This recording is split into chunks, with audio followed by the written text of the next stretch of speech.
Don't be such a bully. I'm sorry if that comment hurt your feelings, but do you really know what a bully is? Yeah, it's whenever someone says something mean to you or about you.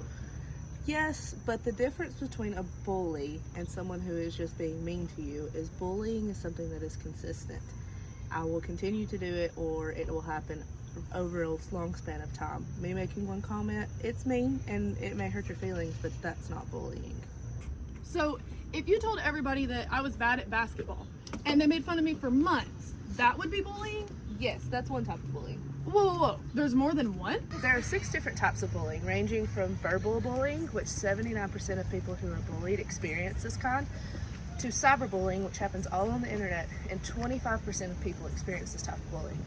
You can go to a website called verywellmind.com, and on that website there's a list of all the different kinds of bullying and descriptions to go along with it. Well, that's good to know, but like, who's being bullied in the everyday world? Anybody who's different, for any reason, of any way that they're different. But like, not special needs kids, right? Because they can't help it.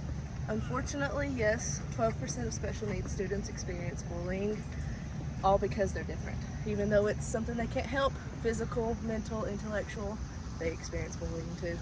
So how do we stop it? There is no surefire way. There's no one fix for bullying. You just have to have conversations with kids. Parents and teachers need to teach students about what bullying is. Have a similar conversation that we've had today.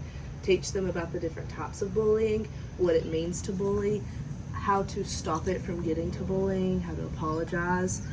And then we need to include everybody. So those special needs students that we were talking about, they need to be brought into the gen ed classroom, and that way people do not see as much of a difference because they're around them all the time.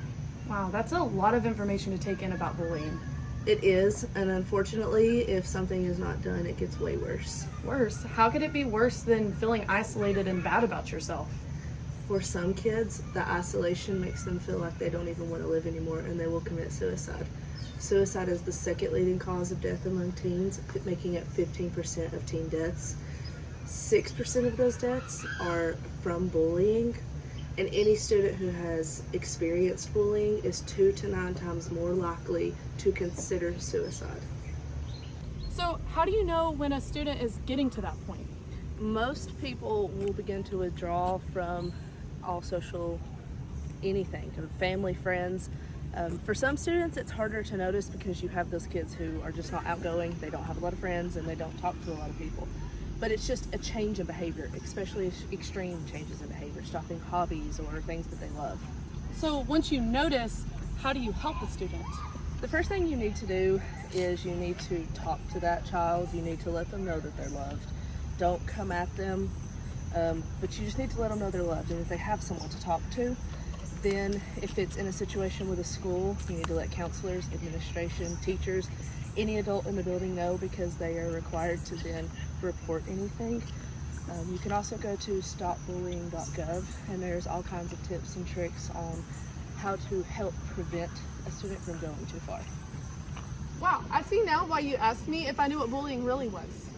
Yeah, we have a tendency to make light of the word bullying.